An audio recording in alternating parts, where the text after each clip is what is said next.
अरविंद केजरीवाल को जमानत दे दी है सुप्रीम कोर्ट ने। बड़ा और अहम फैसला अब से कुछ ही देर पहले आया जब अरविंद केजरीवाल को शराब घोटाले मामले में जो सीबीआई की गिरफ्तारी थी उसमें जमानत दे दी गई है और कोर्ट ने यह भी कहा है कि उनकी जो गिरफ्तारी थी वो अनुचित है। हालांकि सशर्त ये जमानत दी गई है। ये कहा जा रहा है कि कोई भी फाइल, पेपर्स इत्यादि अरविंद केजरीवाल बतौर सीएम नहीं साइन कर सकेंगे। संजय शर्मा मेरे सहयोगी जुड़े हुए हैं तमाम जानकारी के साथ। संजय, 5 महीने से भी ज्यादा का वक्त लग गया है लगभग जमानत मिलने में। ऐसे में 2 बड़े चुनाव आ रहे हैं। 6 महीने का हरियाणा चुनाव में क्या अरविंद केजरीवाल प्रचार कर पाएंगे? 6 महीने से वो अंदर हैं। हरियाणा चुनाव में प्रचार कर पाएंगे या नहीं कर पाएंगे? ये लगभग 6 महीने से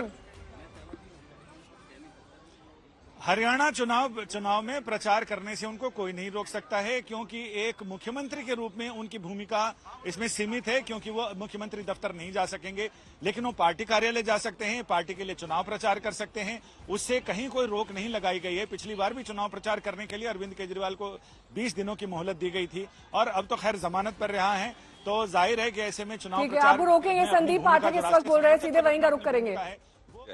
इतनी गंदी राजनीति होने के बाद भी देश की जो जुडिशरी है वो अबव द बोर्ड है और सत्य के पक्ष में हमेशा न्याय करती है, तो ये बहुत बड़ी बात है। ये कोई एक पार्टी का, एक व्यक्ति विशेष का बात नहीं है जिसको मैं कहूं कि अरविंद केजरीवाल जी छूट गए। इस देश के लिए आज एक बहुत ऐतिहासिक दिन है। जब भी कोई तानाशाह या जब भी कोई ऐसी व्यवस्था किसी एक दूसरे व्यवस्था पर हावी होकर देश की प्रजातंत्र को खत्म करने की कोशिश करेगा, तो जुडिशरी और देश की संवैधानिक व्यवस्थाएं सामने आएंगी और देश की रक्षा करेगी। एक लेकिन रिस्ट्रिक्शन वो अभी भी बरकरार है कि वो अपने ऑफिस नहीं जाएंगे, फाइल साइन नहीं करेंगे। इससे परेशानी तो और बढ़ती ही रहेगी। जो कहा जा रहा है काम नहीं हो रहा। इसको देखते हैं आगे क्या कर सकते हैं। आपकी बात बिल्कुल सही है, मैं आपकी बात से सहमत हूँ, लेकिन इसको देखते हैं अभी जुडिशियल प्रोसेस में इसमें क्या ऑप्शन है उस पर देखते हैं।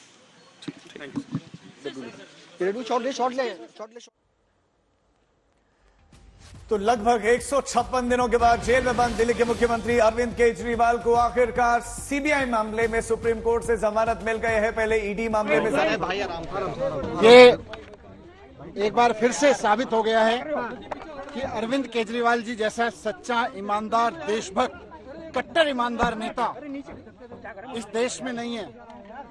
जिनको गिरफ्तार करने के लिए भारतीय जनता पार्टी ने हजारों तरह की कुचक्र रचे, हजारों तरह की साजिशें रची। एक कट्टर ईमानदार आदमी को, काम करने वाले आदमी को, जनता के दर्द के लिए, जनता की जिंदगी को संवारने के लिए जो काम कर रहा था, उनको उठा के जेल में डाला। इससे बड़ा पाप लोकतंत्र के इतिहास में नहीं हुआ।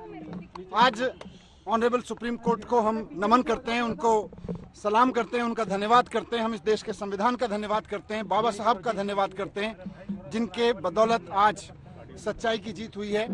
और ये खाली सच्चाई की जीत की बात नहीं है, झूठ भी एक्सपोज हुआ है। जिस तरह से आज ऑनरेबल सुप्रीम कोर्ट में ऑब्जर्वेशन दी गई, कहा गया कि केजरीवाल जी को ईडी की रिहाई से रोकने के लिए सीबीआई का पूरा गिरफ्तारी का मामला रचा गया। हम बार बार कह रहे थे, सिंघवी साहब ने, हमारे जो सीनियर एडवोकेट थे, उन्होंने ऑनरेबल कोर्ट के सामने बार बार ये शब्द दोहराया कि ये इंश्योरेंस अरेस्ट था। ये किसी गलत काम के लिए अरेस्ट नहीं किया गया था, कोई करप्शन के लिए अरेस्ट नहीं किया गया था। भारतीय जनता पार्टी चुनाव में नहीं जीत पाती, पार्टी को नहीं तोड़ पाती, तो एक इंश्योरेंस अरेस्ट किया गया कि इस आदमी को जेल में डाल दो तो इनकी पार्टी टूट जाएगी, इनकी सरकारें ध्वस्त हो जाएंगी।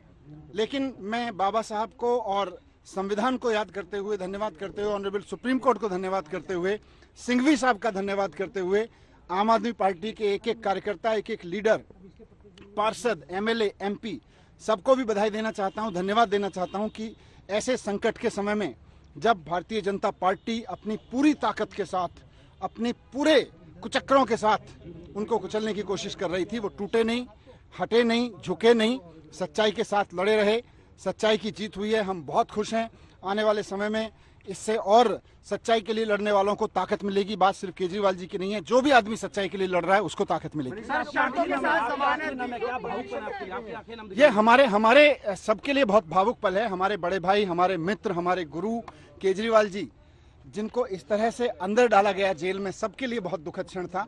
एक एक कार्यकर्ता के लिए बहुत दुखद क्षण था। लोग रोए हैं उनके लिए, इस बात के लिए लोग रोए हैं। लोगों ने प्रार्थनाएं की हैं, लोगों ने दुआएं की हैं, उनकी आज दुआएं सफल हुई हैं। मैं उनको भी धन्यवाद करना चाहता हूं। मैं ईश्वर को भी धन्यवाद करता हूं कि उन्होंने हमारी सुनी।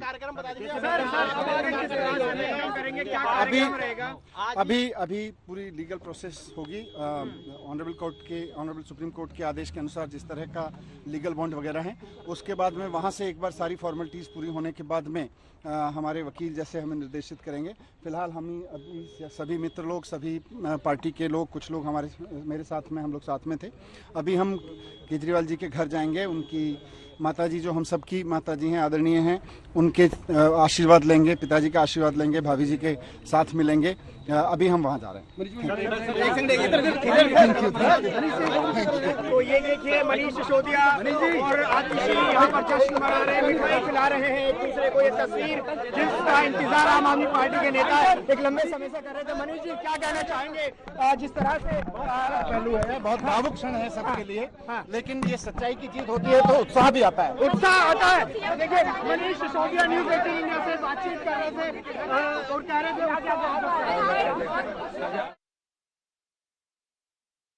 जा सकेंगे, लेकिन पार्टी के राष्ट्रीय संयोजक के रूप में वो चुनाव में बिल्कुल बिल्कुल उस पे कोई रोक टोक नहीं है। पार्टी के तौर पे, पार्टी के नेता के तौर पे, पार्टी के लीडर के तौर पे जो पॉलिटिकल एक्टिविटीज है उस पे कोई एम्बार्गो नहीं है, कोई उस पे जो है वो नहीं। तो ऐसे में आपको लगता है कि एक और याचिका मूव करके इस पर भी स्पष्टीकरण लेना चाहिए? एक बार माननीय अरविंद केजरीवाल जी जेल से बाहर आ जाएं, वो सबसे पहला मकसद हमारा ये है कि आज उनकी जो श्योरिटी की प्रोसीडिंग्स है उसको हम पूरा करें, और बाकी जो कंडीशंस को लेकर क्या होगी वो एक बार जब बाहर आएंगे उनसे चर्चा करके फिर इसमें करेंगे। आपका बहुत बहुत धन्यवाद।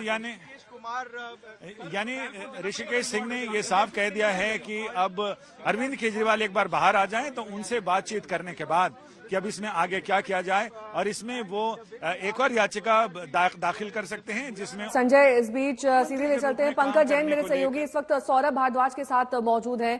पंकज, आप मुझे सुन पा रहे हैं? सौरभ भारद्वाज से पूछिए कि पार्टी के लिए तो भावुक पल है ही, माता जी के पास पार्टी कई मुख्य नेता जाएंगे, लेकिन आगे अरविंद केजरीवाल का प्लान ऑफ एक्शन क्या है? क्योंकि बहुत लंबा वक्त बीत चुका है जेल में, कई सारी ऐसी चीजें हैं जो अधूरी रह गई हैं, लेकिन सीएम ऑफिस में वो बतौर सीएम कार्य नहीं कर पाएंगे, फाइलें साइन नहीं कर सकेंगे। ऐसे में कई चीजें अटकी पड़ी हैं, रुकी हुई हैं, उसके लिए क्या जुडिशियल ऑप्शन? ठीक है सौरभ, आप लाइव हैं, मैं सवाल सुन रहा था। सवाल ये है कि क्या कंडीशन को लेकर असर होगा सरकार पर? ये बता दीजिए कि वो फाइल साइन नहीं कर पाएंगे। सुप्रीम कोर्ट कह चुका है कि क्योंकि दूसरी बेंच ने ये बात कही है, ये बात एक दूसरी बेंच ने कही है, लिहाजा उसके ऊपर वो टिप्पणी नहीं करना चाहते।